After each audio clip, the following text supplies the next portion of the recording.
report and what their credentials are. Okay. I think it's fair. Let's go to line 1. I think we have Lee on the phone. Good evening, Lee. Hi. Hi, do you have a comment or a question for our panel? Well, just a little comment on the right to vote on it. That's the way it should be set up. There's no moral values to this. And that guy sitting next to you, he's religious, and religious has nothing to do with this here. This is strictly an American way of voting for yes or no. Okay. That's all. Okay. Thank you very much. Thanks for your call. Well, and I think that's what we're saying here is that I think the one thing that we do probably all agree on is that we should have the right to vote. Well, the right to vote is a basic part of America, but the Sedgwick County Commission or whoever sets up the referendum ought to do it properly.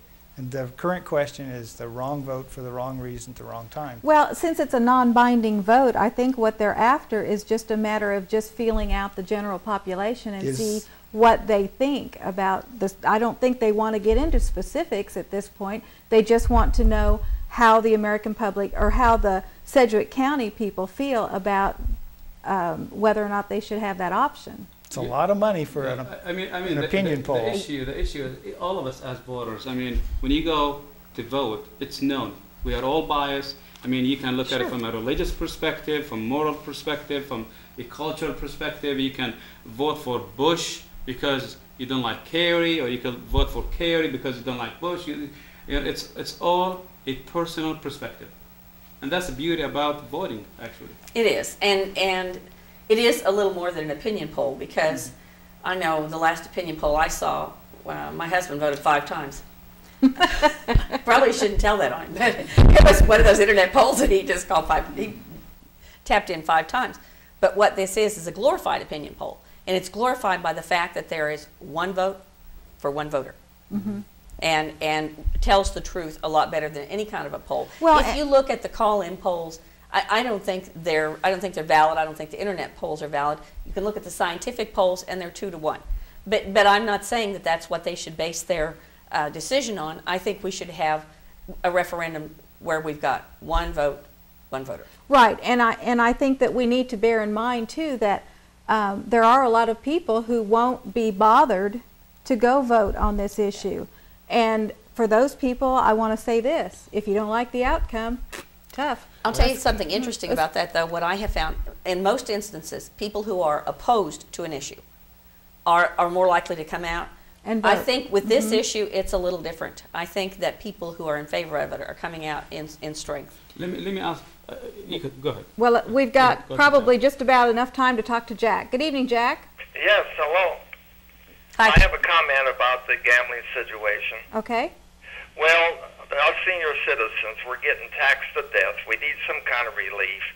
And all our city commissioners down there do is subsidize everybody in town. You need to let the people vote on the situation for gambling. There's people going over by the hundreds every day over to other cities, taking their money over there. Now, if you don't want to let the people vote on gambling, then start taxing these in your reservations, because they're tax-free. They're not paying any state or federal taxes. Do one or the other. Either start taxing them or let the people vote for the casinos. That's all I have to say. Thank you for your call, Jack. You're welcome. You know, he says, as a senior citizen, if you go to casinos, the preponderance of people there are senior citizens. Yeah. I was absolutely amazed the first time I walked into an Indian casino, and I looked around and thought, whoa, I'm feeling pretty young. Why is that? Why is that? I think it's fun for them. I think it's an entertainment. And it's exciting. It is exciting. They love it. Yeah, kind of. And it's exciting. It's an experience. It's a place where you get a lot of other human contact. You can talk to a lot of other people if you want to. You can see older people, and I speak from experience here, like to people watch. Yeah. And one of the ways you can people watch is go where there's a lot of people, and every time somebody wins, everybody's excited. Yes. Everybody's excited. Something that really does concern me, though, is the possibility of slot machines in the Greyhound Park, and I see that as a very real possibility.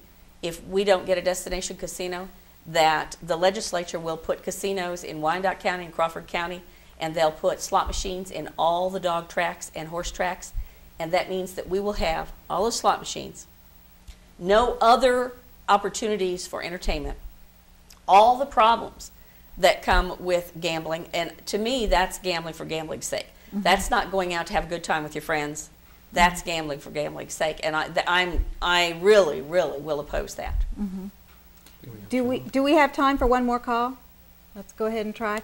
Joe, are you there? Well, Do you have a question?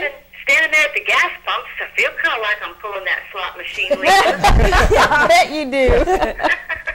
And there's not a lot we can do maybe about the gas price right now other than to honor the victims and the fallen heroes of 9/11 by not buying gas from the countries that supported those people who attacked us.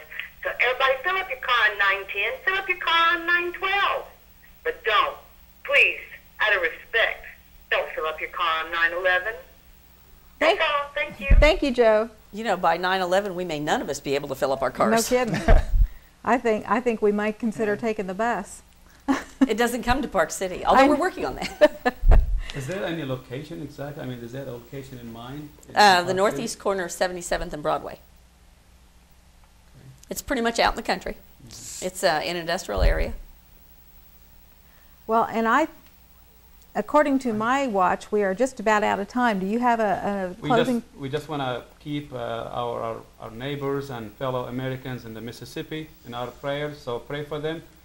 We ask God to help them and have mercy on all of them.